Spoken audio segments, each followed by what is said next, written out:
Hello दोस्तों। Tata Motors से quarter 3 के नतीजे आ चुके हैं अक्टूबर से दिसंबर के। तो कैसे नतीजे रहे हैं सबके बारे में दोस्तों इस वीडियो में बात करेंगे। सबसे पहले हम बात करते हैं रेवेन्यू के बारे में। तो आप देख सकते हैं जो रेवेन्यू है 72,229 करोड़ का है और ये पूरे ग्रुप का ये डेटा मैं बता रहा हूं। मतलब टाटा मोटर्स जो इंडिया का बिजनेस है, जेएलआर का बिजनेस है, सबका अगर आप बिजनेस देखें तो अगर आप पिछले जो 2020 अक्टूबर से दिसंबर के साथ कंपेयर करें तो ये 4.5% कम हुआ है। लेकिन अगर आप 9 महीने अप्रैल से दिसंबर 2020 और 2021 के साथ अगर आप कंपेयर करते हैं तो ये 24% ये इंक्रीज हुआ है, जो कि एक बड़ा ग्रोथ नंबर यहां पर देखा जा सकता है। और जो सेमीकंडक्टर का जो इशू था वो क्वार्टर 2 क्वार्टर 3 में भी इफेक्ट हुआ है। सबके बारे में मैं बताऊंगा, जेएलआर के बारे में, सीवी पीवी सब बिजनेस के बारे में बताऊंगा। प्रॉफिट्स के बारे में बात करें तो 1451 करोड़ का लॉस इस बार क्वार्टर 3 में बुक हुआ है, जो कि पिछली बार प्रॉफिट्स में। हाँ, एबिटा मार्जिन 10.2% है, जो पिछली बार और ज्यादा था। और एबिट मार्जिन 1.7% है। तो ये कुछ इंपॉर्टेंट जस्ट आंकड़े हैं, जस्ट अगर ऊपर से ही अगर हम देखें तो। अब इलेक्ट्रिक व्हीकल्स के बारे में बात करते हैं, सभी के बारे में बात करूंगा। इलेक्ट्रिक व्हीकल्स के साथ शुरुआत करते हैं। 81% अभी मार्केट शेयर है, जो कि मुझे लगता है एक बहुत बड़ा मार्केट शेयर है अगर आप 4 व्हीलर इलेक्ट्रिक व्हीकल्स में बात कर रहे हैं तो। क्योंकि टोटल अगर आप इंडस्ट्री की बात करें तो 12,265 गाड़ियां हैं और टाटा मोटर्स की 10,000 से ज्यादा गाड़ियां बिकी है। मैक्सिमम जो गाड़ी है वो नेक्सॉन ईवी की ही गाड़ी है। तो पॉजिटिव वर्ड ऑन माउथ जो है, वर्ड ऑफ माउथ है, एक बहुत पॉजिटिव चीज है। कुछ स्टेट्स हैं जैसे महाराष्ट्र, गुजरात, कुछ इंसेंटिव्स भी दे रहे हैं। नए इलेक्ट्रिक व्हीकल के लॉन्चिंग भी हो रही है। तो ये एक इंपॉर्टेंट चीज है जिसकी वजह से टाटा मोटर्स इलेक्ट्रिक व्हीकल पर अपना जो कहते हैं ना दबदबा उन्होंने पूरा रखा हुआ है, जो बिल्कुल दिख रहा है क्वार्टर ऑन क्वार्टर। जो मेरे पुराने भी वीडियोस आपने देखा होगा तो मैं कहता था 70%, 72%, लेकिन अब 81% हो गया है, नया डेटा हो गया है। तो यहां पर हम उसके बारे में बात करेंगे। अब कहां पर क्या हो रहा है ये है, आप जो personal vehicle, commercial vehicle, electric vehicle तीनों का बिजनेस देखें, मतलब इंडिया का बिजनेस, क्या मैं जेएलआर की बात नहीं कर रहा हूं। तब देखिए क्वार्टर ऑन क्वार्टर गाड़ियां बिक रही है। मतलब क्वार्टर 2 में अगर आप देखें 1,71,000 गाड़ियां थी तो ये अभी 2 लाख गाड़ियां बिकी है। तो नेचुरली जो रेवेन्यू है वो भी 21,000 करोड़ हो गया है। लेकिन प्रॉफिट बिफोर टैक्स ये अभी भी नेगेटिव है। ये एक इंपॉर्टेंट चीज है। अगर आप एबिटा देखें तो ये 3.3% है, एबिट जो है वो नेगेटिव है। तो एक चीज आपको ध्यान में रखनी कि टाटा मोटर्स एक टर्न अराउंड जैसी स्टोरी है, अभी तक टर्न अराउंड हुआ नहीं, क्योंकि इनका फाइनेंस कॉस्ट बहुत ज्यादा है, जिसकी वजह से डेट बहुत ज्यादा है, जिसकी वजह से ये जो नंबर्स हैं अभी भी पॉजिटिव, या जो कहते हैं ना पॉजिटिव में अभी तक नहीं आ पा रहे हैं।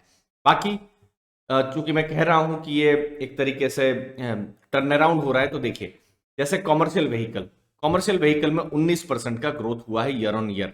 फिर पर्सनल व्हीकल 44% का ग्रोथ हुआ है। और अभी हमने देखा सीएनजी के कुछ जैसे टिगोर है, उनके टाटा टियागो है, उनके भी आए हैं अभी वेरिएंट्स।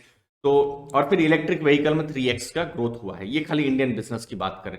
प्रॉफिटेबिलिटी अभी भी नहीं है एक्चुअली, क्योंकि कमोडिटी इन्फ्लेशन है, क्योंकि भाव बढ़े हैं जो भी उनके रॉ मटेरियल्स हैं उसके लिए। तो वो एक चीज है, चाहे आप कॉमर्शियल व्हीकल की बात करें या फिर पर्सनल व्हीकल की। लेकिन पर्सनल व्हीकल में एबिटा 40 बीपीएस इंक्रीज हुआ है और यहां पर प्रॉफिटेबिलिटी कमर्शियल व्हीकल में 540 बीपीएस कम हुआ है। तो ये एक इंपॉर्टेंट आंकड़ा है। अगला आंकड़ा है मार्केट शेयर। अब ये मैं कॉमर्शियल व्हीकल्स की बात कर रहा हूं, मतलब जो ट्रक्स आप देखते हैं, बसेस आप देखते हैं, जो बड़ी गाड़ियां देखते हैं, टाटा एस, उन सब की बात कर रहा हूं। तो मार्केट लीडर है इंडिया में 45.4%। और ये एक साइक्लिकल बिजनेस होता है, कभी 2-3 साल बहुत अच्छा चलता है, 4-5 साल चलता नहीं है। सेम चीज अशोक लेलैंड में भी आप देखेंगे। तो ये एक बिजनेस ही ऐसा है कॉमर्शियल व्हीकल का। लेकिन अगर आप देखें तो मार्केट शेयर जो है अभी ईयर ऑन ईयर ये ग्रो हो रहा है। 58% था 2021 जो फाइनेंशियल ईयर था, और अभी 9 महीनों में आप देखें तो जैसे मीडियम हैवी में 60% हो गया है। बसेस में आप देखें तो 42% का यहाँ पर मार्केट शेयर हो गया। तो मार्केट शेयर वो गेन कर रहे हैं कॉमर्शियल व्हीकल में। इंपॉर्टेंट चीज यहां पर अगर चैलेंजेस जो है, जो हमने देखा कमोडिटी प्राइसेस जो है, क्योंकि देखिए जो उनको भी अगर ट्रक बनाना है तो उनको भी क्या चाहिए, जो भी रॉ मटेरियल चाहिए, तो उनके भाव ऑलरेडी बढ़े हुए हैं। तो वो एक बहुत बड़ा इशू है जिसकी वजह से। और फिर कोविड रिलेटेड अनसर्टनिटीज है ही, तो जिसकी वजह से थोड़ा बहुत हम देख रहे हैं कि जो बेसिस पॉइंट्स में यहाँ डिक्रीज हुआ है। बट ओवरऑल अगर आप देखें तो यहाँ पर अगर आप सेल्स देख रहे हैं तो सेल्स यहाँ पर इंक्रीज हो रही है, मार्केट शेयर भी इंक्रीज हो रहा है। तो ये कुछ इंपॉर्टेंट चीजें हैं कॉमर्शियल व्हीकल के बिजनेस को लेकर। अब ये बहुत इंपॉर्टेंट स्लाइड है। अगर आप टाटा मोटर्स के बिजनेस को अगर आप देखेंगे तो आउटलुक के बारे में वो कहते हैं कि और ओमिक्रॉन है लेकिन फिर भी डिमांड स्ट्रांग है। मतलब जो गाड़ियां बिक रही है बिकती भी रहेंगी क्योंकि अच्छी खासी उनके पास डिमांड है। लगभग 1,55,000 का तो एक बहुत बड़ी उनके पास ऑर्डर बुक भी है। दूसरी चीज, सप्लाई सिचुएशन इंप्रूव हो रही है क्योंकि डिमांड है लेकिन सप्लाई वो नहीं कर पा रहे सेमीकंडक्टर इशू के लिए। तो वो एक बहुत बड़ा इशू था, लेकिन वो भी इंप्रूव हो रहा है। लेकिन इन्फ्लेशन अभी भी एक चिंता है। तो इन्फ्लेशन चिंता है तो कहीं ना कहीं उनको भी प्राइस बढ़ाने पड़ेंगे। प्राइस बढ़ाएंगे तो फिर शायद कुछ लोग ना खरीदे। तो ये एक अभी भी इशू है जो वो कहते हैं। परफॉर्मेंस जो है Q4 मतलब अभी जो चल रहा है जनवरी से मार्च इंक्रीज होता रहेगा, अच्छा होता रहेगा, ऐसा कंपनी का कहना है। कॉमर्शियल व्हीकल्स की अगर आप बात करें तो वो मार्केट शेयर गेन कर रही है, करती रहेगी, वैसा उनका कहना है। पर्सनल व्हीकल गाड़ी की अगर आप बात करें तो प्रॉफिटेबिलिटी, सेल्स भी बढ़ रहा है और प्रॉफिटेबिलिटी भी बढ़ेगा, ऐसा कंपनी का कहना है। और बाकी अगर इलेक्ट्रिक व्हीकल में ऑलरेडी 81% का उनका मार्केट शेयर है ही, और फिर एक जो बॉटल नेक है सप्लाई को लेकर, तो वहां पर भी वो कुछ काम कर रहे हैं। तो ये कुछ इंपॉर्टेंट चीजें Q4 से पॉजिटिव फ्री कैश फ्लो उनका कहने का है। लेकिन ये एक हाई रिस्क स्टॉक है, टाटा मोटर्स ध्यान में रखिएगा क्योंकि कंपनी लॉस से प्रॉफिट की तरफ आ रही है। तो इसीलिए इस बार आपने देखा लॉस बुक किया हुआ है। Q4 भी हमको नहीं पता है। तो यहां पर फिर भी इन्वेस्टर्स को उस चीज का ध्यान में रखना चाहिए कि यहां पर वो स्टेबल ग्रोथ नहीं हो रहा है। ऑटो सेक्टर को ऑलरेडी कोविड की मार पड़ी ही हुई है, तो उन रिस्क को बिल्कुल इन्वेस्टर्स ध्यान में रखें। अगली चीज जेएलआर के बिजनेस के बारे में मैं आऊं उससे पहले जस्ट बेसिक चीजें बता दूं। सप्लाई चेन का कांस्टेंट है ही, जो कंपनी ने लगभग 6-7 महीने पहले कहा था कि जिसकी वजह से सप्लाई नहीं कर पा रहे हैं, लेकिन कार की डिमांड बहुत है।